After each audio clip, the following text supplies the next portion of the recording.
ആകാശവാണി. നമസ്കാരം. പ്രത്യേക വാർത്താ ബുള്ളറ്റിൻ വായിക്കുന്നത് കൃഷ്ണ. ഈ വർഷത്തെ ധീരതാ പുരസ്കാരങ്ങൾ രാഷ്ട്രപതി ദ്രൌപദി മുർമു വിതരണം ചെയ്തു. രാഷ്ട്രപതി ഭവനിൽ നടന്ന ചടങ്ങിൽ ഉപരാഷ്ട്രപതി ജഗ്ദീപ് ധൻകർ, പ്രധാനമന്ത്രി നരേന്ദ്രമോദി, രാജ്യരക്ഷാമന്ത്രി രാജ്നാഥ് സിംഗ്, കേന്ദ്രമന്ത്രിമാർ, പ്രതിപക്ഷ നേതാവ് രാഹുൽ ഗാന്ധി തുടങ്ങിയവർ സന്നിഹിതരായിരുന്നു. ധീരതാ പുരസ്കാരങ്ങളുടെ ആദ്യഘട്ടമാണ് ഇന്ന് വിതരണം ചെയ്തത്. ഉപരാഷ്ട്രപതി ജഗ്ദീപ് ധൻകർ 2 ദിവസത്തെ കേരള സന്ദർശനത്തിനായി നാളെ തിരുവനന്തപുരത്തെത്തും. Valiyamala Indian institute of space science and ടെക്നോളജിയിൽ നടക്കുന്ന ബിരുദദാന ചടങ്ങിൽ അദ്ദേഹം പങ്കെടുക്കും. തുടർന്ന് കൊല്ലത്തെത്തുന്ന ശ്രീ ധൻകർ വൈകിട്ട് അഷ്ടമുടി കായലിൽ ബോട്ട് സവാരി നടത്തും. ഞായറാഴ്ച ഉപരാഷ്ട്രപതി ഡൽഹിയിലേക്ക് മടങ്ങും. അമീബിക് മസ്തിഷ്ക ജ്വരം സംബന്ധിച്ച കാര്യങ്ങൾ ചർച്ച ചെയ്യാൻ മുഖ്യമന്ത്രി പിണറായി വിജയന്റെ അധ്യക്ഷതയിൽ തിരുവനന്തപുരത്ത് യോഗം ചേർന്നു. വൃത്തിഹീനമായ ജലാശയങ്ങളിൽ കുളിക്കാൻ ഇറങ്ങരുതെന്നും സ്വിമ്മിംഗ് പൂളുകൾ നന്നായി ക്ലോറിനേറ്റ് ചെയ്യണമെന്നും മുഖ്യമന്ത്രി നിർദ്ദേശിച്ചു. കുട്ടികളെ ഈ അസുഖം കൂടുതലായി ബാധിക്കുന്നതിനാൽ ജലാശയങ്ങളിൽ ഇറങ്ങുമ്പോൾ ജാഗ്രത പാലിക്കണമെന്നും മുഖ്യമന്ത്രി നിർദ്ദേശിച്ചു. സംസ്ഥാന ദുരന്ത നിവാരണ അതോറിറ്റി തയ്യാറാക്കിയ ഓറഞ്ച് ബുക്ക് പ്രകാരമുള്ള മുന്നൊരുക്ക നടപടികൾ അതത് വകുപ്പുകൾ സ്വീകരിച്ചിട്ടുണ്ടെന്ന് ഉറപ്പാക്കണമെന്ന് മുഖ്യമന്ത്രി പിണറായി വിജയൻ. ഓറഞ്ച് ബുക്കിലെ നിർദ്ദേശങ്ങൾ നടപ്പിലാക്കുന്നത് സംബന്ധിച്ച് ചേർന്ന യോഗത്തിലാണ് തീരുമാനം. ഇതുവരെ നടപ്പാക്കിയ പ്രവർത്തനങ്ങൾ ജില്ലാതലങ്ങളിൽ അവലോകനം ചെയ്യണമെന്നും ഇതിനായി ജില്ലകളുടെ ചുമതലയുള്ള മന്ത്രിമാരുടെ നേതൃത്വത്തിൽ യോഗം ചേരണമെന്നും മുഖ്യമന്ത്രി നിർദ്ദേശിച്ചു. കേരളത്തിലെ ബസ് യാത്ര പ്രീമിയം ലെവലിലേക്ക് ഉയർത്താൻ വൈഫൈ സൌകര്യമടക്കമുള്ള 40 AC ബസ്സുകൾ വാങ്ങാൻ തീരുമാനമായതായി ഗതാഗത മന്ത്രി KB ഗണേഷ് കുമാർ. കൂടുതൽ മൈലേജുകളുള്ള ചെറിയ ബസ്സുകൾ ഗ്രാമപ്രദേശത്ത് സർവീസ് നടത്തുമെന്നും ഇതിനായി 300 ചെറിയ ബസ്സുകൾ വാങ്ങാനുള്ള ടെൻഡർ നടപടികൾ പൂർത്തിയാക്കിയിട്ടുണ്ടെന്നും മന്ത്രി നിയമസഭയിൽ ചോദ്യോത്തരവേളയിൽ പറഞ്ഞു.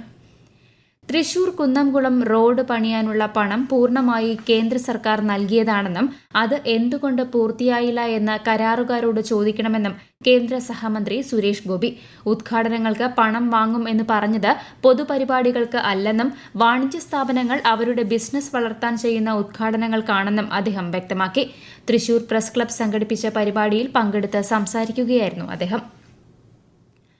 പണം നൽകിയാൽ ചോദ്യപേപ്പർ എന്ന തരത്തിൽ സമൂഹമാധ്യമങ്ങളിലെ വ്യാജ പ്രചാരണത്തിനെതിരെ ജാഗ്രത പാലിക്കണമെന്ന് ദേശീയ പരീക്ഷാ ബോർഡിന്റെ മുന്നറിയിപ്പ്.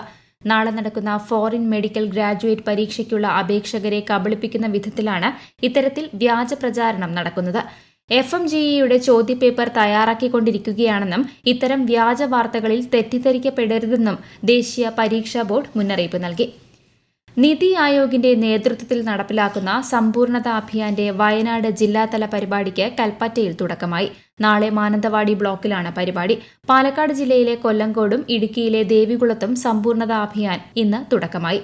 ഇടുക്കിയിലെ അഴുത ബ്ലോക്കിലും പാലക്കാട്ടെ ആദിവാസി മേഖലയായ അഗളി ബ്ലോക്കിലും നാളെ പരിപാടി സംഘടിപ്പിക്കും. കേന്ദ്രം നടപ്പാക്കുന്ന അഭിലാഷ ജില്ലാ പദ്ധതിയിൽ ഉൾപ്പെടുന്ന പ്രദേശങ്ങളുടെ സമഗ്ര ഉന്നമനം ലക്ഷ്യമിട്ടാണ് സമ്പൂർണത അഭിയാൻ നടപ്പാക്കുന്നത്. വിവിധ ആവശ്യങ്ങൾ ഉന്നയിച്ച സംസ്ഥാനത്തെ റേഷൻ വ്യാപാരികൾ ഈ മാസം 8, 9 തീയതികളിൽ സംസ്ഥാന വ്യാപകമായി റേഷൻ കടകൾ അടച്ചിട്ട് നടത്തുന്ന സമരത്തിൽ നിന്ന് പിന്മാറണമെന്ന് ഭക്ഷ്യമന്ത്രി GR അനിൽ ആവശ്യപ്പെട്ടു. റേഷൻ വ്യാപാരികൾ ഉന്നയിച്ച ആവശ്യങ്ങൾ സർക്കാർ അനുഭാവപൂർവ്വം പരിഗണിച്ചു വരികയാണെന്ന് മന്ത്രി പറഞ്ഞു. റേഷൻ വ്യാപാരി കോഓർഡിനേഷൻ കമ്മിറ്റി ഭാരവാഹികളുമായി ഭക്ഷ്യ ധനവകുപ്പ് മന്ത്രിമാരുടെ നേതൃത്വത്തിൽ കഴിഞ്ഞ ദിവസം ചർച്ച നടത്തിയിരുന്നു. കുവൈറ്റ് ദുരന്തത്തിൽ മരിച്ചവരുടെ കുടുംബങ്ങൾക്ക് മന്ത്രി വീണ ജോർജ് ധനസഹായം കൈമാറി.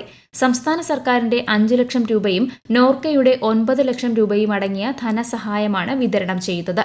ദുരന്തത്തിൽ മരിച്ച മുഴുവൻ ആളുകളുടെയും കുടുംബങ്ങൾക്ക് 2 ദിവസത്തിനുള്ളിൽ തുക കൈമാറുമെന്ന് മന്ത്രി പറഞ്ഞു. ദക്ഷിണാഫ്രിക്കയ്ക്കെതിരായ വനിതാ 2020 ക്രിക്കറ്റ് പരമ്പരയിലെ ആദ്യ മത്സരത്തിൽ ഇന്ത്യയ്ക്ക് 190 റൺസ് വിജയലക്ഷ്യം. ടോസ് നഷ്ടപ്പെട്ട് ആദ്യം ബാറ്റ് ചെയ്ത ദക്ഷിണാഫ്രിക്ക 20 ഓവറിൽ 4 വിക്കറ്റ് നഷ്ടത്തിൽ 189 റൺസ് നേടി. 3 മത്സരങ്ങളാണ് പരമ്പരയിലുള്ളത്.